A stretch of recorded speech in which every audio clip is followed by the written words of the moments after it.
Welcome back in. So, as many of you may know, I tend to talk from a bit of a different perspective. And with this video, we're going to talk real quick about the two most important things that I find in estate planning. And as many of you know, I practice from a faith perspective, so you shouldn't be surprised by this. But the most important thing is, what is your life like with the Lord? Is that settled? When people are passing around the fried chicken and potato salad and that sort of thing at your funeral, are they going to be comfortable with what that looked like? Are they going to be comfortable with where you went on to spend your reward or not? And if it's not, you need to get it right. I'm happy to have that conversation with anybody, but whoever your faith leader is, whatever that looks like, I would recommend that you get it right. And there's plenty of people who can complain about churches because churches create plenty of reasons for people to complain. But at the end of the day, Scripture tells each of us to seek out our own salvation with fear and trembling, not our pastor's salvation, not our denomination's salvation, not our particular faith journeys situation, but our own.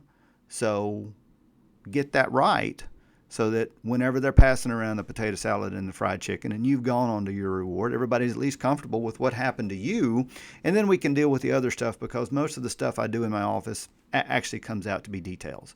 Do you want to leave a legacy of peace, or do you want to leave a legacy of chaos? That's primarily what I do these days. So that's the first thing. The second thing, and understand, as I've talked about before, I'm a licensed Tennessee attorney. I'm not trying to practice law in any other state. So when it comes to dealing with these matters in the redder states, the second thing in my mind is the advanced care plan. The advanced care plan states what you want to happen whenever you can't. So specifically with your medical care.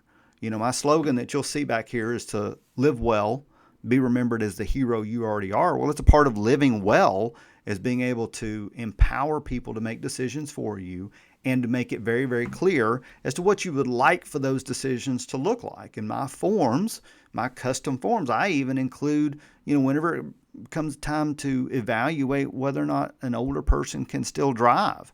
Now, it's not necessarily an older person, it's just typically where we find ourselves, but whether or not they can still drive, or is it safe? And if not, who's going to have that conversation? But that advanced care plan is where, people often say, well, where do I check the box for DNR, for do not resuscitate? It's the advanced care plan. So for me, that's why it makes a lot of sense that that's really my second in line as far as primary documents. We can talk about, and we'll talk about on later videos, wills, powers of attorney, trust, all of that. But when it comes down to it, make sure that you know where you're spending your reward. And two, make sure those people who need to speak for you when you can't, make sure they know what to say. So I'll be back soon. I appreciate your joining. I appreciate you checking in. Feel free to hit like and subscribe.